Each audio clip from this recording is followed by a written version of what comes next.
Ward number 2 માં ભાજપના 2 અને સમાજવાદી પાર્ટીના 2 ઉમેદવાર જીતી ચૂક્યા છે। અત્યારે જ અમારી વાત કરવામાં આવે સૌથી મોટા સમાચાર, જૂનાગઢની અંદર યુવા ઉમેદવાર પાર્થ કોટેચા બાદ અંજલિ આહિર જે છે તે કોંગ્રેસની અંદર હતા, તેમની પણ હાર થઈ ચૂકી છે। જૂનાગઢની જનતાએ યુવાનોને ન સ્વીકાર્યા। જૂનાગઢની અંદર સૌથી મોટો અપસેટ સર્જાયો છે। અત્યારે સૌથી મોટા સમાચાર જૂનાગઢથી સામે આવી રહ્યા છે। જૂનાગઢની અંદર ભાજપના પાર્થ કોટેચા બાદ કોંગ્રેસના અંજલિ આહિરની પણ હાર થઈ ચૂકી છે। જે યુવા ઉમેદવારો જૂનાગઢની અંદર મેદાને ઉતર્યા હતા, પ્રચાર પ્રસાર કરી રહ્યા હતા, આ તમામ ઉમેદવારો માટે અત્યારે જૂનાગઢમાં સૌથી મોટો અપસેટ। જૂનાગઢની અંદર યુવા ઉમેદવારોને જૂનાગઢની જનતાએ ન સ્વીકાર્યા। જૂનાગઢની અંદર જે અપક્ષ ઉમેદવારો હતા તે અત્યારે ધીરે ધીરે બાજી મારી રહ્યા હોય તેવું લાગી રહ્યું છે। કોંગ્રેસ અને ભાજપની સાથે સાથે જૂનાગઢની અંદર અપક્ષ ઉમેદવારોનું વર્ચસ્વ દેખાઈ રહ્યું હોય તેવું લાગી રહ્યું છે। પાર્થ કોટેચા બાદ કોંગ્રેસના અંજલિ આહિર કે જો સતત ચૂંટણીની અંદર જ્યારથી ફોર્મ ભર્યું ત્યારથી તેઓ સતત ચર્ચામાં રહ્યા હતા।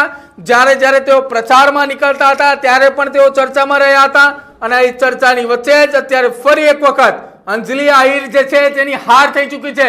જૂનાગઢની અંદર સૌથી મોટો અપસેટ અત્યારે સર્જાઈ ચૂક્યો છે।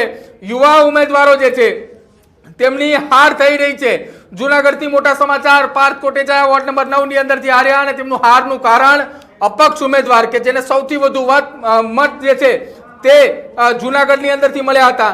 અત્યારે જોડાયેલા તમામે દર્શક મિત્રોને એક ખાસ કે અમારી ચેનલને સબસ્ક્રાઇબ કરી લો અને સાથે જ તમામ એ દર્શક મિત્રો ગુજરાતની અંદર મોટા એ તમામ નેતાઓના હાર જીતના સમાચાર જે છે તે અમે સૌથી પહેલા આપના સુધી પહોંચાડી રહ્યા છીએ। આ નગરપાલિકાની ચૂંટણી છે જેની અંદર ઉમેદવારો કરતા જે નેતાનો એ ગઢ છે તેના વર્ચસ્વની આ લડાઈ એ જોવા મળતી હોય છે। જૂનાગઢની અંદર અત્યારે સૌથી મોટા સમાચાર એ સામે આવી રહ્યા છે કે વોર્ડ નંબર 5 ના ઉમેદવાર અંજલિ આહિર હતી જેની હાર થઈ ચૂકી છે અને તેની સામે ભાજપની આખી પેનલની જીત થઈ ચૂકી છે। જૂનાગઢથી સૌથી મોટા સમાચાર છે, વોર્ડ નંબર 5 ની અંદર અંજલિ આહિરે ઉપસ્થિત હતા, ઊભા હતા ઉમેદવાર તરીકે અને તેમની હાર થઈ છે। તેની સામે ભાજપના ઉમેદવારની જીત થઈ છે।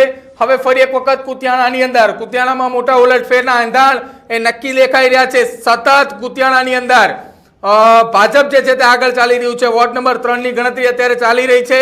વોર્ડ નંબર 3 ની કુતિયાણાની અંદર જે મતગણતરી ચાલી રહી છે તેના અંદર ભાજપના ઉમેદવાર ડેલીબેન ઓડેદરા એ 3 નંબરથી પોતાનું ફોર્મ ભર્યું છે। નગરપાલિકાના પૂર્વ પ્રમુખ પણ છે। ડેલીબેન વોર્ડ નંબર 3 માં સતત આગળ હાલતો ચાલી રહ્યા છે અને કાંતલ જાડેજા માટે આ સૌથી મોટા અને માઠા સમાચાર એ કુતિયાણાના વોર્ડ નંબર 3 ની અંદરથી સામે આવી રહ્યા છે।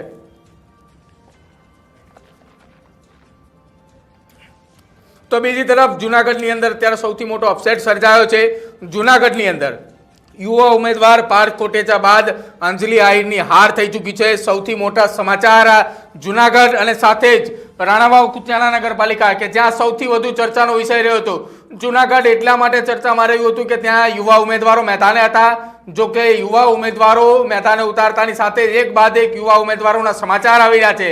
પાર્થ કોટેચા બાદ અંજલિ આહિરના પણ સમાચાર સામે આવ્યા। બંને યુવા ઉમેદવારની હાર થઈ ચૂકી છે।